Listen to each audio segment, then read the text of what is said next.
बिस्मिल्लाहिर्रहमानिर्रहीम। मैं हूं खालिद मजीद और आप देख रहे हैं मुलाकात में आज आपकी मुलाकात एक ऐसी खूबसूरत शख्सियत से कराएंगे जो अदाकार भी हैं, जो सदाकार भी हैं, जो ड्रामा भी बनाते हैं और प्यारी प्यारी बातें उनसे करेंगे। मेरे साथ मौजूद हैं अरशद महमूद साहब।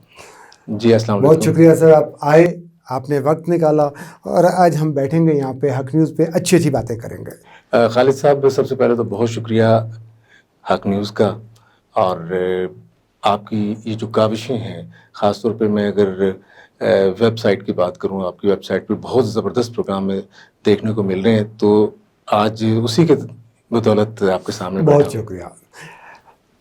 आते हैं हम इस तरफ के, आप अदाकार पहले थे, सदाकार पहले थे या ड्रामा बनाने वाले पहले थे? खालिद भाई, ये फ़नी सफ़र, मैं ये समझता हूँ कि इंसान जो है, अगर जिसे हम कहते हैं ना कि बाज़ लोग जाते हैं जी ऑक्सफोर्ड यूनिवर्सिटी और फ़लाँ अमेरिका चले गए, इंग्लैंड चले गए, जी ड्रामे की ट्रेनिंग ली। मैं समझता हूँ कि ड्रामा आपके यहाँ पे है। सही बात, सही। ये चीज़ें सीखने से नहीं आती, ये आपके अंदर मौजूद होती हैं। सही। इसको किस तरह यूटिलाइज़ करना है, किस प्लेटफॉर्म पे जाके आपने काम करना है, और सबसे बड़ा इंस्टीट्यूट आपका टेलीविज़न और रेडियो है। सही बात। हम बहुत से आर्टिस्टों को देखते हैं और फिर उसे देखने के बाद हम कोशिश करते हैं कि हमारे विजुअल में वो आर्टिस्ट और उसकी परफॉर्मेंस चल रही होती है, तो हमारी अपनी भी ख्वाहिश होती है कि यार हम उसी अंदाज में बोलें। बाज़ लोग जैसे इंस्पायर होते हैं किसी लेजेंड्स के किससे साथ। मुतासिर होते रहे? खालिद भाई, मैं अगर उस दौर की बात करूं जब एक ही टेलीविज़न, पाकिस्तान टेलीविज़न, बिल्कुल, पाकिस्तान की पूरी आबादी उसे देखा करती थी, तो मैं शुरू से बहुत सीरियस था, बहुत हसास था, मगर अल्लाह की तरफ से जितने भी मैंने करैक्टर किए, स्टेज पे किया, टेलीविज़न पे किया, रेडियो पे किया, वो सारे कॉमेडी। अच्छा। तो बिल्कुल मेरी शख्सियत से हट के वो सारी चीज़ें थी। तो अशरफ खान मेरा बड़ा फेमस 50-50 वाले, उनको बचपन से देखते थे, और उनका अंदाज और ख़ास तौर पर उनकी बेसाख्तगी जो है, जुमलों की, डायलॉग डिलीवरी की, अच्छा साहब, तो अरशद खान साहब कमाल आर्टिस्ट है, मैं उससे बड़ा इंस्पायर हूँ। सही बात है। तो मैं ये नहीं कहूँगा कि मैं कॉमेडियन हूँ, मगर उसके बाद ज़ाहिर है कि सफ़र आहिस्ता आहिस्ता चलता गया। मज़े की बात मैं आपको बताऊं कि हमारे यहाँ एक ट्रेंड है, हमारे यहाँ स्टेज पे लोग लीडिंग रोल परफॉर्म करते हैं। जब वो इतने बड़े बड़े ड्रामे परफॉर्म करते हैं, तो फिर जब उन्हें टेलीविज़न पे या किसी फिल्म में ये कह दिया जाए कि जी आपको 1 या 2 लाइन का सीन अगर आप करना चाहें, तो वो उसको बुरा महसूस करते हैं, मायूब सा समझ के इनकार कर देते हैं। बिल्कुल। जबकि मैं ये समझता हूँ कि अगर आपको 1 लाइन, हाँ वो टेलीविज़न है, रेडियो है, स्टेज है, कहीं भी है, आपने अपने आप को एक लाइन के लिए 1 लाइन काफ़ी है कि मेरे अंदर वो सलाहियत मौजूद है। तो मेरा ख्याल है कि अगर स्टेप बाय स्टेप इंसान ऊपर जाए, वो ज़्यादा बेहतर है। ड्रामा कौन कौन सा टीवी का किया? खालिद भाई, टेलीविज़न का ड्रामा चिकलाला स्टेशन की मैं बात करूँगा, और फिर वही पीटीवी का हवाला, पाकिस्तान टेलीविज़न का हवाला है। सैयद सूफिया हसन उस ड्रामे की प्रोड्यूसर थी, सूफिया लतीफ़ी, बहुत ही खूबसूरत ड्रामा प्रोड्यूसर रही हैं वो। तो एक ड्रामे के लिए उन्हें एक नौकर के किरदार की ज़रूरत थी। ठीक। तो मेरा ऑडिशन हो चुका था, और अल्हम्दुलिल्लाह मैंने वो ऑडिशन क्वालिफाई किया पाकिस्तान टेलीविज़न चकलाला से। उसका बाकायदा मुझे लेटर मिला। ये कौन से सन की बात होगी? ये सर हम 80 से पहले, तकरीबन 81 की बात होगी। तो अब करैक्टर 1 था और आर्टिस्ट 10 थे। अच्छा। तो खातून कहने लगी कि भाई बात ये है कि आप 10 आर्टिस्टों में जो ये एक छोटा सा किरदार है परफॉर्म करेगा, ये किरदार मैं उसको दूंगी। मतलब 10 से परफॉर्म करवाऊंगी जी, जिसने अच्छा किया वो चल जाएगा, वो चल जाएगा। तो बारी बारी सबने पढ़ा, तो आखिर में मैं था, और मैं इत्तेफाक से लास्ट सीट पे बैठा हुआ था, कॉर्नर पे बैठा हुआ था। तो मुझसे भी पूछा गया, तो जब मैंने पढ़ा तो सब लोग बैठे थे, हंस पड़े। तो मैंने कहा पता नहीं क्या हो, मुझसे कोई गलती हो गई। तो सूफिया ने ताली बजाई, डन भाई, आप स्क्रिप्ट इनको दे दें। अच्छा। तो वो मेरा पहला ड्रामा था, सादा वसा। अच्छा। और वो मैंने किया। फिर उसके बाद کلیاں شروع ہو گیا تھا، پھر وہ مختلف نام سے ہوا، پتلی تماشا کے نام سے ہوا. ہاں جی. تو اس میں بھی پس پردہ میں اپنی آواز کو بدل کر اس میں پپٹس بھی کرتا رہا ہوں. پھر اسکٹس بھی اس میں چلتے تھے، سامنے بھی میں پرفارم کرتا رہا. اور پھر ایک دن ایسا آیا کہ چکلالہ اسٹیشن سے ہماری جو ٹیلی ویژن کی بلڈنگ تھی جو اسلام آباد میں زیر تعمیر تھی وہ کمپلیٹ ہوئی. اچھا. تو پورا سٹاف یہاں آیا اور اس میں یہ فیصلہ کیا گیا کہ یہاں سے باقاعدہ اب ڈرامے شروع کیے جائیں، یعنی نیٹ ورک کے ڈرامے شروع کیے جائیں جو قومی نشریاتی رابطے پہ نشر ٹیلی کاسٹ ہوتے رہے. تو اللہ تعالیٰ کا لاکھ لاکھ شکر ہے خالد بھائی کہ اس وقت یہ 85 میں اب آ گیا ہوں. اب میں 85 میں آ گیا ہوں. اس سے پہلے میں چھوٹے چھوٹے کریکٹر کرتا رہا اور میں ٹیم کا 12واں کھلاڑی. میں یہ دیکھتا تھا کہ یہ صاحب کیسے کر رہے ہیں، یہ کیسے کر رہے ہیں، وہ کیسے کر رہے ہیں. اور یہ شوق کا زمانہ ہوتا ہے، یہ جنون کا زمانہ، یہ جنون یہ سارا جنونی کام ہے. ہمارے استاد یہ کہا کرتے تھے کہ جو آرٹسٹ جو ہے نا وہ ایک الگ ہی مخلوق ہے. صحیح. آپ اس کو نہیں پہچان سکتے، یہ الگ مخلوق کے مالک ہیں. تو وہاں سے ڈرامے کا آغاز ہوا تمثیل کے نام سے. صحیح. تو اس کے ڈائریکٹر تھے عشرت انصاری صاحب، خدا کی بستی کے جو معروف ڈرامہ نگار، ان کا جو پروڈکشن تھی وہ آج بھی یاد ہے ہمیں. ہم تو خیر بہت چھوٹے تھے.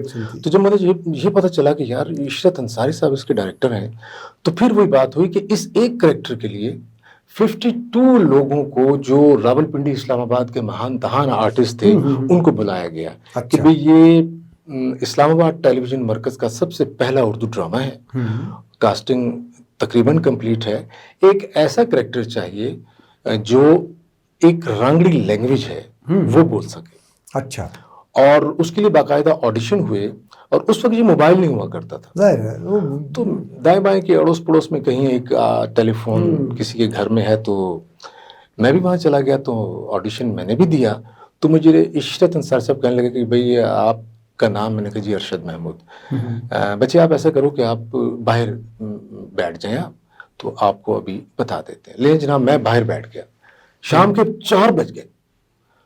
میں نے کہا یہ لگتا ہے کہ جی ڈائریکٹر صاحب بھول گئے ہیں، اور میرا خیال ہے مجھے اب جانا چاہیے. اب میں یہی گم و گو کی کیفیت میں تھا. تو اچانک ہی جناب عشرت صاحب آئے، کہنے لگے اوہ یار ویری سوری میں نے آپ کو باہر بٹھا دیا. آپ بیٹا آپ ایسا کریں کہ آپ چلے جائیں، آڈیشن کمپلیٹ ہو گئے ہیں، تو انشاءاللہ کل آپ کو جو بھی اس کی آؤٹ پٹ ہوگی ہم آپ کو فون پہ بتا دیں. اگلے دن جناب کوئی دوپہر کا وقت تھا، اور وہ ٹیلی فون نمبر بھی یقیناً پڑوسیوں کو میں نے دیا تھا. مجھے کال آئی جی ٹیلی ویژن سے فون ہے. تو میں وہاں گیا تو پروڈیوسر اللہ انہیں غریق رحمت کرے اے سلام خان. اچھا. انہوں نے کہا بھئی ارشد محمود وہ کل جو آپ نے آڈیشن دیا تھا اس میں آپ کوالیفائی کر گئے ہیں، تو کل شام 4 بجے ریہرسل ہے. آپ یقین جانیے کہ یہ 2 لفظ ان کے تھے اور میری آنکھوں سے آنسو جاری ہو گئے. ہاں کہاں 52 میں سے اور ہو رہے ہیں. تو 5 منٹ تک میرے مطلب ہمت نہیں ہوئی کہ میں کسی کو بتاؤں کہ میرے ساتھ کیا ہوا. لیکن اب وہ پاکستان ٹیلی ویژن اسلام آباد مرکز کا سب سے پہلا اردو ڈرامہ بیٹی کا بوجھ، جس کے رائٹر تھے اشفاق احمد، اور وہ میں نے کیا. اور میرے ساتھ جو لیجنڈ تھے محمد کبھی خان تھے. تو آغا ناصر صاحب ایم ڈی تھے.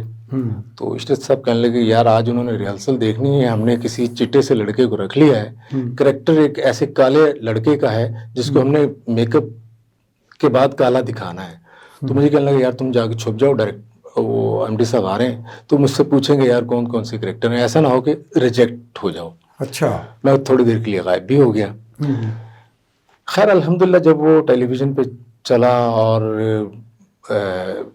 پہلا ڈرامہ ہونے کی حیثیت سے میرا اس میں مین کریکٹر بھی تھا، اور مجھے بڑی خوشی ہوئی کہ اللہ تعالیٰ نے مجھے یہ موقع دیا، کوئی پلیٹ فارم دیا.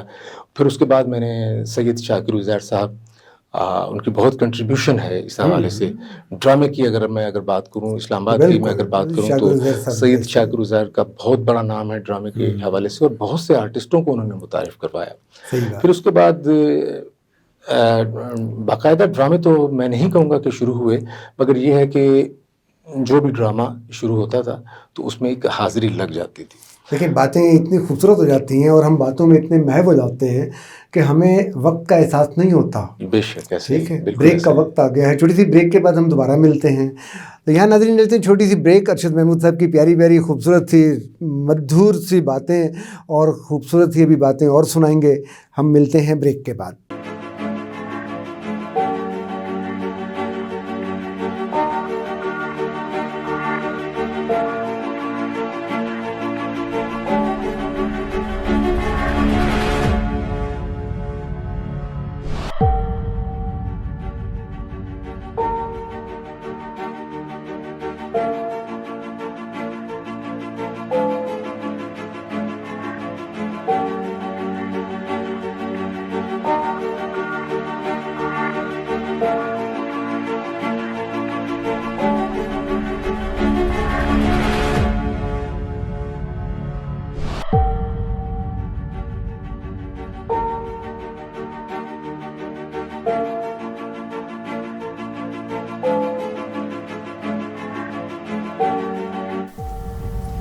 कोरोना वायरस से डरना नहीं, लड़ना है।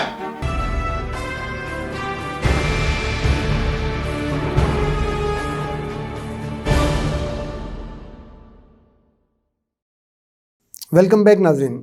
मुलाकात में आज आप सुन रहे हैं अरशद महमूद साहब को, हमारे बहुत अच्छे सदाकार, बहुत अच्छे अदाकार, और ये जो बातें आज बता रहे हैं ये तो दिलनशीन बातें हैं।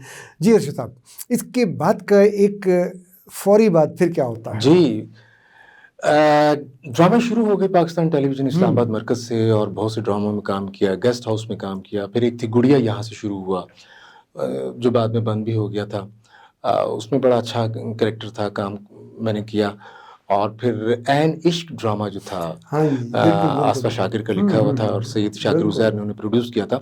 असल में बेसिकली ये ड्रामा ये जा रहा था लाहौर, और उनकी जो एमडी की कोशिश थी कि इस ड्रामे को, क्योंकि यहाँ इस ज़ुबान का बोलने वाला कोई नहीं, और वो खाली एक कैरेक्टर नहीं था, उसमें जितने भी कैरेक्टर थे वो उसी लैंग्वेज से उनका ताल्लुक था कि भाई ये सारे एक ही ज़ुबान के कैरेक्टर हैं, झुग्गी वाले किस तरह बोलते हैं, तो इनको लाहौर भिजवा दिया जाए। और मेरा जो कैरेक्टर था वो तौकीर नासिर साहब ने करना था, अगर ये लाहौर चला उन्होंने जाता। करना था जी। अच्छा। तो अल्हम्दुलिल्लाह सैयद शाकिर उज़ैर साहब आपको पता है बड़े जिदार नज़रशनास हैं, नज़रशनास हैं। उन्होंने कहा कि जी नहीं, मैं ये ड्रामा इस्लामाबाद से करूँगा। वो फिर ड्रामा हुआ, उसमें मैं डॉक्टर हुमा मीर का भाई बना हुआ था, जीला उसमें मेरा कैरेक्टर था। और फिर उस ड्रामे को रूस में पहला अवार्ड भी मिला। अच्छा।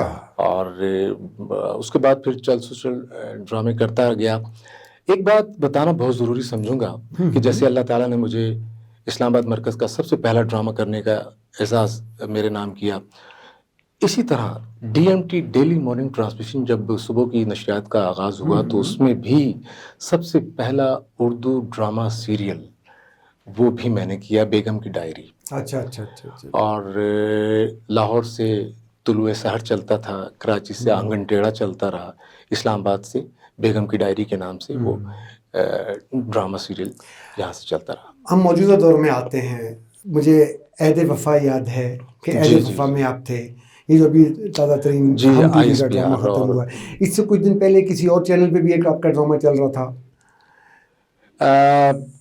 असल में देखें, हम चूँकि इस्लामाबाद में रहते हैं, हाँ जी, यहाँ पर ड्रामे ना होने के बराबर रह गए। सही बात। ठीक है ना। तो कुछ निजी चैनल्स ऐसे हैं जिनकी ख्वाहिश है कि वो अब अपना मुकम्मल तौर पे पड़ाव जो है वो इस्लामाबाद में डाल दें। उससे ये हुआ कि हम चैनल की मैं बात करूँगा कि उनके यहाँ पे बेशुमार ड्रामे प्रोड्यूस हो रहे हैं। मुस्तकबिल में भी उनके ड्रामे जो हैं वो मज़ीद अभी तैयार हो रहे हैं। तो मेरे एक दोस्त ने मुझे फ़ोन किया कि जी अरशद भाई, एक ऐसा किरदार है जिसमें उन्होंने कहा कि जी कोई बोलने वाला चाहिए। अच्छा। कोई ऐसा बंदा हो जो जिसकी उर्दू बहुत अच्छी हो, जो बोलने वाला हो। तो मैंने कहा यार बात ये है भाई, बात मैंने 10 साल हो गए मैंने कोई ड्रामा नहीं किया। तो अब छोड़ दिया ड्रामा, क्योंकि 2007 में मेरी as a producer radio Pakistan में मेरी अपॉइंटमेंट हो चुकी थी। तो वो जो शौक था, जो मेरा आर्टिस्ट था, वो अब बजाय کیمرے کے سامنے، اب وہ مائکروفون پہ چلتا رہا، تو مجھے اس کی وہ اتنی محسوس نہیں ہوئی طلب کہ مجھے ٹی وی پہ دوبارہ کام کرنا چاہیے. تو میں ڈائریکٹر کو ریفیوز کرنے گیا تھا کہ آپ کائنڈلی کسی اور کو بلا لیں. بڑی محبت سے مجھے کسی نے یاد کیا ہے، تو میں اتنا بڑا ایکٹر نہیں ہوں کہ میں فون پہ کہہ دوں کہ جی میرے پاس ٹائم نہیں ہے. تو میں خود اسی لیے حاضر ہوا ہوں کہ میں آپ سے معذرت کر لوں. تو وہ ڈائریکٹر صاحب نے جب میں نے یہ 2-3 باتیں کی تو وہ کہنے لگے نہیں جناب آپ ہی کریں گے. میں نے اپنے گھر فون کیا، اگلے کمنگ ڈیز میں کچھ کام تھے گھریلو، کچھ ایسے جس میں میری اویلیبلٹی بہت ضروری تھی. تو میں نے کہا بھائی بچے اس طرح بات ہے، وہ کہہ رہے ہیں کہ کام کرنا ہے تو میں نے اپنے بیٹے کو کہا کہ یار جو کام میں نے کرنا آیا تم کر لو گے، چلے جاؤ گے وہاں پہ. ہاں کہا پاپا فکر نہ کریں. بچے بڑے خوش ہو گئے کہ کوئی ڈرامے میں کام کر. تو اس طریقے سے میں تھوڑا ریلیکس ہوا. پھر وہ میں نے ڈرامہ کیا جو تو چاہے. اس میں ایک شاہ صاحب کا کردار تھا، پازیٹیو شاہ صاحب تھے جو تعویذ وغیرہ دیتے ہیں.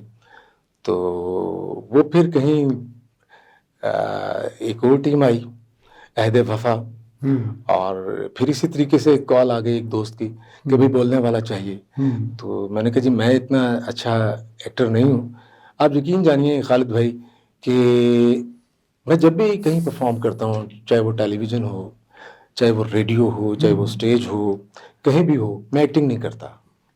مجھے بعد میں لوگ کہہ رہے ہوتے ہیں آپ نے یار کمال کر دیا. میں نے کہا یار بھائی میں نے کچھ نہیں کیا ابھی. ہم ریڈیو کی طرف آتے ہیں. جی بالکل.